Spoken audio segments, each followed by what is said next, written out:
wabarakatuh. Perkenalkan, nama saya Wiwit Indah Rahayu. Saya adalah dosen program studi D3 Teknik Listrik jurusan Teknik Elektro Politeknik Negeri Pontianak. Latar belakang pendidikan saya adalah S1 Teknik Informatika Universitas Tanjung Pura Pontianak dan S2 saya adalah Magister Teknik Elektro Universitas Tanjung Pura Pontianak. Pada kesempatan kali ini saya akan menjelaskan salah satu mata kuliah yang saya ampu, yaitu Laboratorium Listrik Dasar dan Instrumentasi. Pemaparan video ini adalah dalam rangka pernyataan diri dosen untuk unjuk kerja Tridharma Perguruan Tinggi dalam bidang pengajaran sertifikasi dosen SMART 2024. Adapun hal yang akan saya sampaikan yang pertama yaitu deskripsi mata kuliah. Yang kedua, capaian pembelajaran. Yang ketiga, materi pembelajaran. Yang keempat, bentuk dan metode penilaian. Dan yang kelima adalah sistem penilaian. Laboratorium Listrik Dasar dan Instrumentasi merupakan salah satu mata kuliah wajib yang diberikan kepada mahasiswa semester 2 program studi D3 Teknik Listrik jurusan Teknik Elektro Politeknik Negeri Pontianak. Deskripsi mata kuliah Laboratorium Listrik Dasar dan Instrumentasi adalah pengetahuan tentang teori dan dasar rangkaian listrik, konsep pemodelan rangkaian listrik, mengenai hukum dasar untuk memecahkan masalah pada rangkaian listrik melalui konsep pemodelan dan menganalisis rangkaian listrik. Untuk mata kuliah ini memiliki bobot 3 SKS yang terdiri dari 1 SKS teori dan 2 SKS praktikum. Pada tahun akademik 2023-2024 genap, saya mengajar mata kuliah ini di 3 kelas yang berbeda, yaitu kelas 2A, 2B, dan kelas 2. Adapun capaian pembelajaran untuk mata kuliah ini yaitu yang pertama, mampu menjelaskan simbol-simbol alat ukur listrik. Yang kedua, mampu menjelaskan dan menghitung nilai tahanan pada suatu rangkaian dengan menerapkan jembatan Wheatstone. Yang ketiga, mampu mengoperasikan alat ukur volt ampere yang tepat untuk pengukuran suatu tahanan beban yang tinggi dan rendah. Yang keempat, mampu mensimulasikan kebenaran hukum Kirchhoff pertama. Yang kelima, mampu menjelaskan perbedaan antara hubungan seri dan paralel.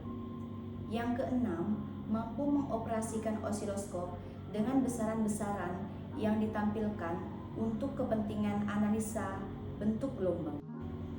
Yang ketujuh, mampu mensimulasikan sumber-sumber tegangan DC dalam pemakaian ditinjau dari kapasitas dan tahanan dasarnya. Yang kedelapan, mampu mensimulasikan daya tahanan-tahanan yang dihubungkan secara seri dan paralel. Yang kesembilan, mampu mensimulasikan rangkaian dan menghitung nilai tahanan pada suatu rangkaian dengan menerapkan transformasi delta star ataupun sebaliknya. Yang kesepuluh, mampu mensimulasikan analisis rangkaian menggunakan teorema superposisi. Yang kesebelas, mampu mensimulasikan analisis rangkaian menggunakan hukum Ohm dan pembagi tegangan pada rangkaian tak berbeban dan berbeban. Yang ke-12, mampu mensimulasikan proses pengisian dan pengosongan kapasitor pada rangkaian arus searah. Yang ke-13, mampu mensimulasikan analisa karakteristik dioda germanium, dioda silikon, dan dioda xenon. Yang ke-14, mampu mensimulasikan kerja rangkaian filter pada pencatu daya. Yang ke-15, mampu mensimulasikan teorema Thevenin untuk menghitung arus dan tegangan. Yang ke-16, mampu mensimulasikan timbulnya gaya gerak magnet karena adanya arus yang mengalir pada sebuah kumparan dengan N lilitan. Yang ke-17, mampu mensimulasikan analisis rangkaian transistor sebagai saklar. Adapun materi pembelajaran yang akan dibahas yaitu yang pertama, konsep arus, tegangan, energi, daya arus searah, dan satuan internasional dan hukum Ohm. Yang kedua, karakteristik serta fungsi komponen pasif dan aktif pada rangkaian listrik. Yang ketiga, konsep hukum Kirchhoff pembagi tegangan, arus, serta daya dan energi listrik DC. Yang keempat, metode analisis simpul, metode analisis mesh, dan teori jembatan Wheatstone. Yang kelima yaitu teorema superposisi, teorema substitusi, teorema Thevenin dan Norton, teorema Millman, teorema transfer daya maksimum, dan teorema transformasi star delta. Untuk bentuk dan metode pembelajaran yang saya gunakan yaitu collaborative experiential learning, yaitu dengan menggabungkan pembelajaran teori dan praktikum. Pada saat pembelajaran teori, mahasiswa akan diberikan penjelasan teori dan instruksi untuk melakukan praktikum sesuai dengan job sheet yang diberikan. Sedangkan pada saat praktikum, saya akan membimbing mahasiswa untuk menjadi peserta aktif dalam pembelajaran dengan meminta mereka bekerja sama dalam sebuah kelompok untuk mengerjakan sebuah job sheet. Dalam perkuliahan, beberapa aplikasi penunjang digunakan untuk membantu dalam proses pembelajaran. Yang pertama yaitu WhatsApp yang digunakan untuk melakukan komunikasi. Yang kedua yaitu e-learning yang dapat diakses pada e-learning.elektro.polonep.ac.id yang digunakan untuk sharing materi dan pemberian tugas. Untuk sistem penilaian mengacu pada Peraturan Akademik Politeknik Negeri Pontianak yang terdiri dari aktivitas 10%, tugas 20%, ujian tengah semester 30%, dan ujian akhir semester 40%. Berikut adalah rekaman proses pembelajaran pada mata kuliah Laboratorium Listrik Dasar dan Instrumentasi di dalam kelas. Assalamualaikum warahmatullahi wabarakatuh. Waalaikumsalam warahmatullahi wabarakatuh. Selamat pagi semuanya. Pagi, Bu. Bagaimana keadaan kalian hari ini? Baik semuanya? Baik. Ya, kalau gitu sebelum memulai perkuliahan kita pada pagi hari ini, sebaiknya kita berdoa terlebih dahulu. Silakan dipimpin satu orang. Sebelum mulai pada marilah kita berdoa menurut agama dan Islam. Doa mulai. Doa selesai. Baik, karena sudah berdoa, sebelum mulai ke yang selanjutnya, saya absen terlebih dahulu ya. Randy, Hadir. Restu, Hadir, Bu. Rina, Nuriyaningsi, Yolanda. Hadir, Bu. Baik, semuanya hadir ya berarti pada pagi hari ini ya. Hadir, Bu. Nah, sebelum memulai mata kuliahnya, hari ini kita akan membahas tentang hubungan seri paralel. Nah, di job yang kali ini ada pun tujuan yang harus kita capai, yaitu yang pertama, kalian harus bisa menjelaskan perbedaan antara hubungan seri dan paralel. Nah, kemudian yang kedua yaitu mengukur arus dan tegangan pada hubungan seri dan paralel. Dan kombinasi untuk yang hubungan seri dan paralel. Nah, kemudian yang ketiga adalah membandingkan hasil pengukuran dan teori. Baiklah, kita langsung masuk saja untuk materi yang pertama. Materi yang pertama yaitu kita membahas tentang karakteristik suatu rangkaian seri dan paralel. Nah, pada rangkaian paralel ini nilai tegangan, nanti nilai tegangan sumber maupun nilai tegangan yang berada pada tahanan. Pertama yang di R1 ditunjukkan di sini, kemudian yang berada di R2, kemudian yang berada di R3 ini nanti sama besar ya. Jadi nilai sumber tegangan yang berada di sumber, misalnya tegangan inputnya itu sebesar 5 volt, nanti tegangan yang berada pada tahanan 1 itu akan sama sebesar 5 volt, dan pada R2 itu juga tegangannya sama 5 volt, dan pada yang R3 juga tegangannya sama itu 5 volt. Nah, jadi pada rangkaian paralel, jika kita sudah mengetahui nilai dari tegangan sumbernya, kita tidak perlu lagi mencari nilai tegangan pada hambatan yang lain.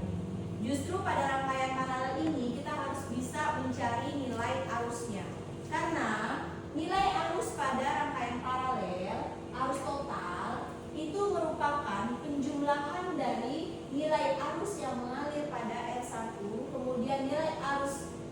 mengalir pada R2 dan nilai arus yang mengalir pada R3.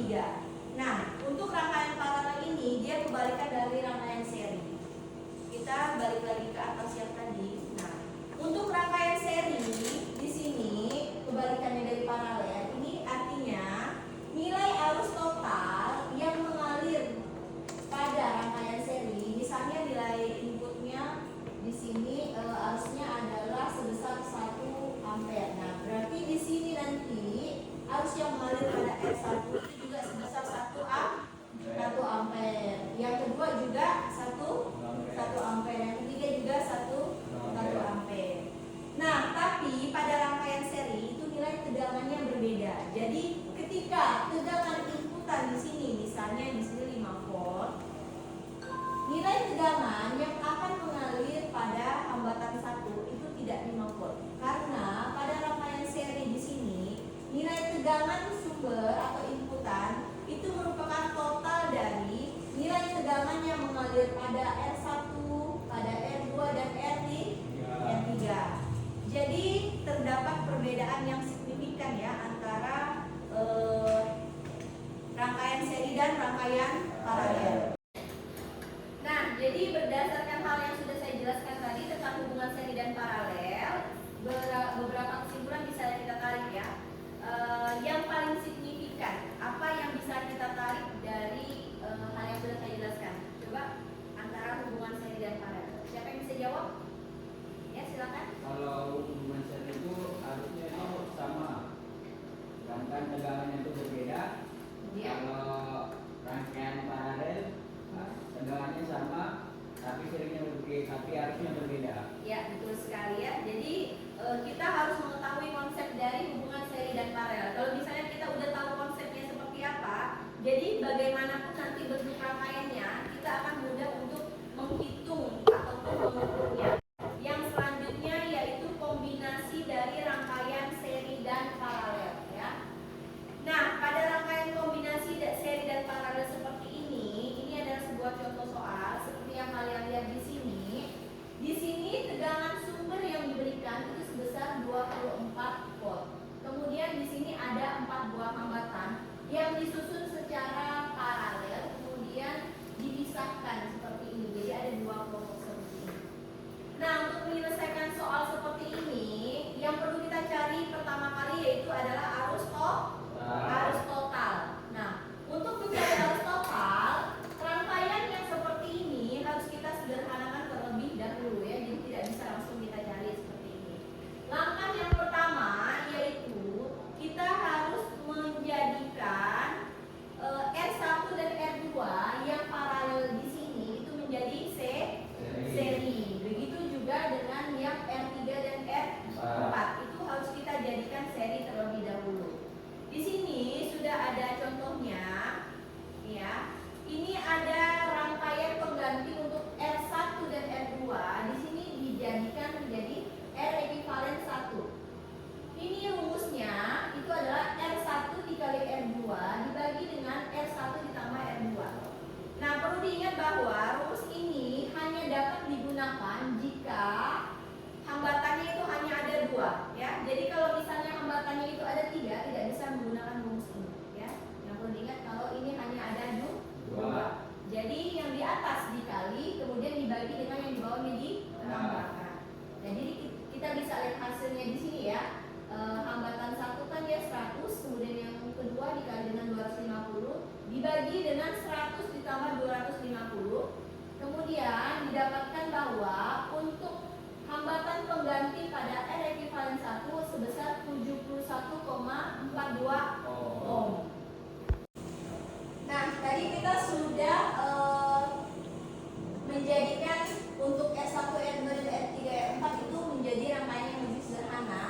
Setelah disederhanakan, rangkaian yang semula berbentuk paralel seperti ini itu menjadi seri seperti ini.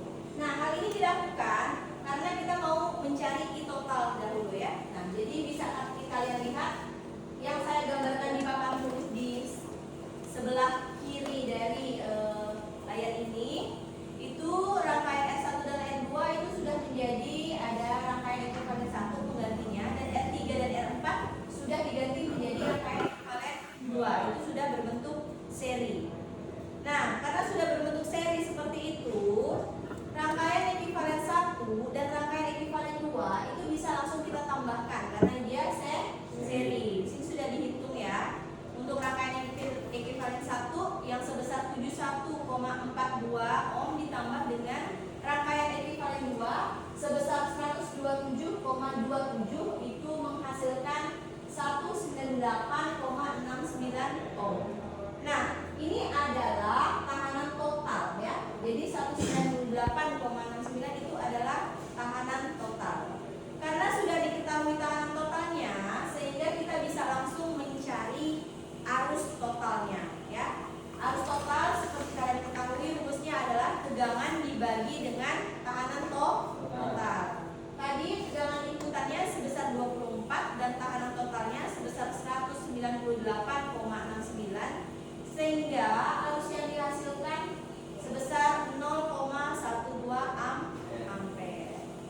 Nah, karena di sini kita sudah mengetahui besar dari arus total sehingga kita bisa melakukan perhitungan untuk mencari nilai arus dari masing-masing tahanan maupun tegangan dari masing-masing tahanan. Nah, di sini bisa langsung kita cari ya. Kita cari sama-sama di sini.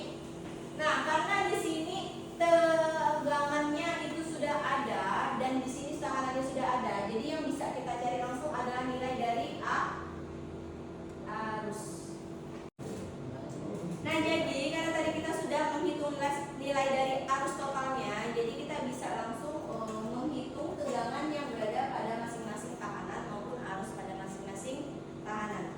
Yang pertama, kita dapat menghitung tegangan ya, tegangan pada masing-masing tahanannya karena di sini seri dari R ekuivalen 1 dan seri dari R ekuivalen 2. Seperti yang kalian ketahui, kalau misalnya seri berarti yang berbeda adalah nilai tegangan. Maka yang perlu kita cari adalah nilai dari tegangannya.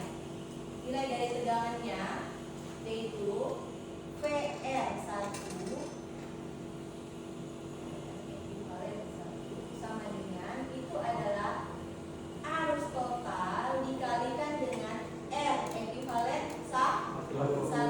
Nah, di situ bisa kita langsung cari karena tadi I totalnya sudah ada 0,12 tinggal dikalikan dengan R dari ekuivalen 1. Berapa tadi R ekuivalen 1? Bisa dibantu? 71,42.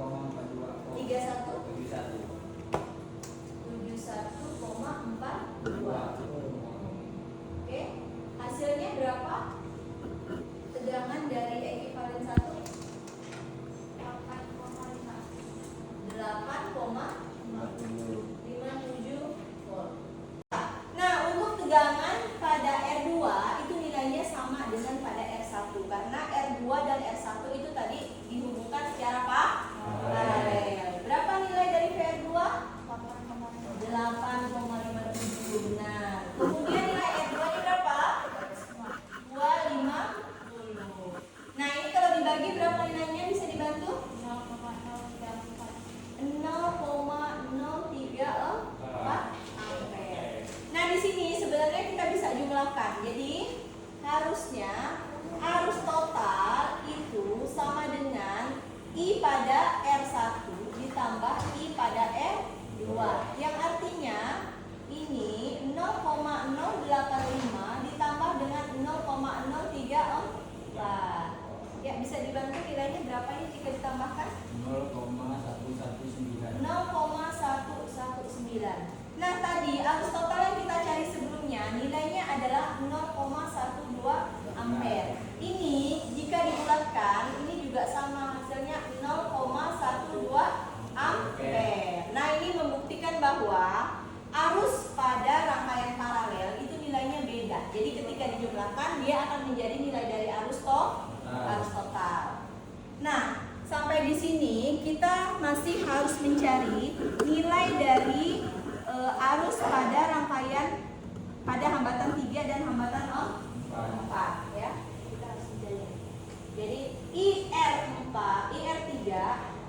IR3 itu sama dengan tegangan pada R3 dibagi dengan dibagi dengan Nah, untuk tegangan pada R3 itu sebenarnya sudah kita cari di sebelumnya, itu sama dengan tegangan yang berada pada ekivalen 2. Ya, itu nilainya 15,27 dibagi berapa? 350. Bisa dibantu berapa jika dibagi? 0,043 Nah, baik, setelah penjelasan yang saya sampaikan di sini, ada yang ingin bertanya? Silakan. Saya Bu, Ya, silakan. Ada apa? mengapa pada saat mencari nilai arus pada R2 menggunakan nilai tegangan yang sama pada I1? Nah, karena di sini untuk R1 dan R2 di rangkaian utama itu dia terhubung secara paralel. Ini bisa kita lihat di sini. Dia terhubung secara paralel, ya. Nah, jadi seperti kita ketahui bahwa jika rangkaian tersebut paralel, jadi nilai tegangannya itu sama. Jadi kalau nilai tegangan pada R1 itu bernilai 8,57, berarti nilai tegangan pada R2 juga 8,57. Jadi ketika menghitung arus itu R1 dan IR2 itu menggunakan nilai tegangan yang sama. Ya, sudah bisa terjawab? Sudah Bu.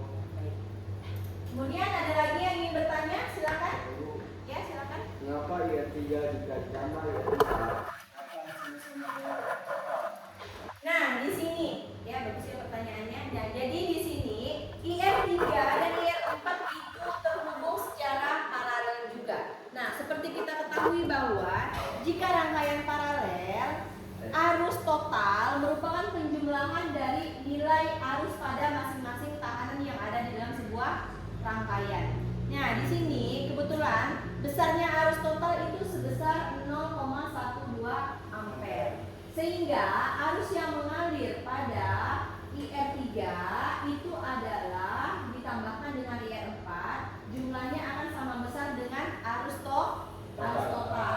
Nah, di sini tadi karena kita melakukan pembulatan secara desimal, maka arus yang dihasilkan itu adalah 0,119, tetapi ketika dibulatkan itu menjadi 0,12. Itu artinya besar arusnya sama dengan arus total. Kita bisa langsung melakukan praktikum. Nah, bagaimana? Apa sudah dapat hasilnya? Sudah Bu. Sudah. Arus totalnya berapa yang kalian dapatkan? 0,085. 0,085. Nah, di sini pada multimeternya berarti kalian menggunakan yang 250 ya. Ya, Bu. Di sini skalanya menggunakan 2,5, berarti ketika dijadikan mili berarti dia dari 250 jadi 2,5 menjadi 0,085. Nah, itu miliampere ya. Ya, miliampere ya. Nah, kemudian kita bisa mencari nilai yang lain ya. Setelah menjadi nilai arus, kita bisa mencari nilai pada R1, R2, R3 dan R4. Nah, ini silakan coba dulu. Kita bisa mencari nilai arus yang selanjutnya. Ini ya. Nah, untuk mencari nilai arus pada R1, kita bisa menggunakan konektor yang ini jumper yang ini tinggal kita cabut karena dia terhubung secara paralel di sini ya. Tinggal kita cabut karena tadi tegangan masuk dari sini, berarti nanti plusnya yang dari sini dan minusnya yang di sini. Ya, silakan yang plusnya. Dulu bisa kita lihat ya di sini ya. Nah, di sini nilainya itu adalah 65. Tidak sampai berarti 64 ya. 63 ya. 63. Oke, 63 berarti kalau menggunakan skala ini berarti 0,063 miliampere. Itu adalah nilai dari arus pada R1. Baik. Nah, untuk mencari nilai pada arus R2 itu kita bisa meletakkan di atas maupun di bawah ya. Ini kita letakkan di atas saja, kita cabut jumpernya. Ini untuk yang positif dan yang ini untuk yang negatif. Nah, di sini kita bisa lihat berapa itu Nurian nilainya? 25 ya? Atau lewat? 26. Pas. Ya, 26. Berarti kalau dijadikan miliampere menjadi 0,026 miliampere. Itu silakan sambil dicatat ya. Oke. Nah, baik, kita tadi sudah selesai melakukan praktikum.